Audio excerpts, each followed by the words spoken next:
మన దేశానికి స్వాతంత్రం వచ్చి 100 సంవత్సరాలు అయ్యే సందర్భం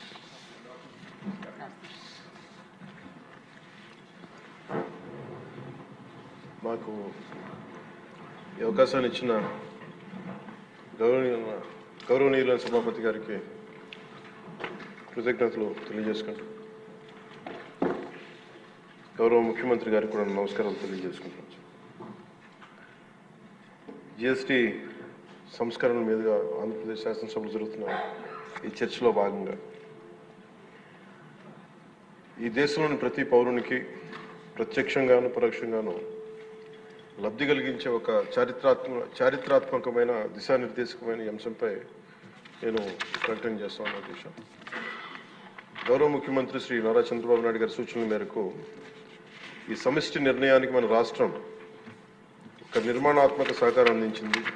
ఇటీవల కాలంలో జిఎస్టీ పన్నుల విధానంలో చోటు చేసుకున్న అతిపెద్ద సంస్కరణలలో ఒకదానికి రాష్ట్ర ప్రతినిధిగా బాధ్యత వహించడం నాకు చాలా గర్వకారణంగా ఉంది. గౌరవ ప్రధానమంత్రి శ్రీ నరేంద్ర మోదీ గారు 2025 ఆగస్టు 15న 79వ స్వాతంత్ర దినోత్సవ సందర్భంగా ఎర్రకోట నుండి చేసిన జిఎస్టీ 2.0 సంస్కరణ చారిత్రాత్మక ప్రకటన దేశ ప్రగతికి బాటలు వేస్తూ ఉంది. ఈ సంస్కరణలను ముందుండి నడిపిన గౌరవ కేంద్ర ఆర్థిక మంత్రి శ్రీమతి నిర్మలా సీతారామన్ గారి కృషి ప్రత్యేకంగా అభినందనీయం. జిఎస్టీ మండలి 56వ సమావేశంలో వాటిని ఆమోదించింది. గౌరవ ముఖ్యమంత్రి శ్రీ నారా చంద్రబాబు నాయుడు గారి రాష్ట్ర ఆదాయాలకు ప్రత్యేకించి అనేక సందర్భాల్లో ముఖ్యంగా జిఎస్టీ వచ్చిన తర్వాత గౌరవ ముఖ్యమంత్రి గారు ఒక సందర్భంలో అన్న మాటలు రాష్ట్ర ఆదాయాలకి నష్టం కలుగుతున్నప్పటికీ కూడా సామాన్యుల ప్రయోజనాల కోసం విధానాన్ని మనం బలంగా సమర్థించాలని చెప్పి ఈరోజు వారు కూడా దీన్ని బలంగా సమర్థించారు అధ్యక్షతని. ఎందుకంటే మనకి ఆర్థిక ఆటుపోట్లని చూస్తూ కూడా వచ్చే ఆదాయం తగ్గిపోతున్న జిఎస్టీ సంస్కరణల వల్ల, కానీ దాన్ని ఇంకొకలాగా దాన్ని ఎలా పూడ్చుకోవాలని తెలిసి ఆయన ముందుండి దీన్ని మద్దతు తెలిపినందుకు వారికి నా కృతజ్ఞతలు తెలియజేస్తాను.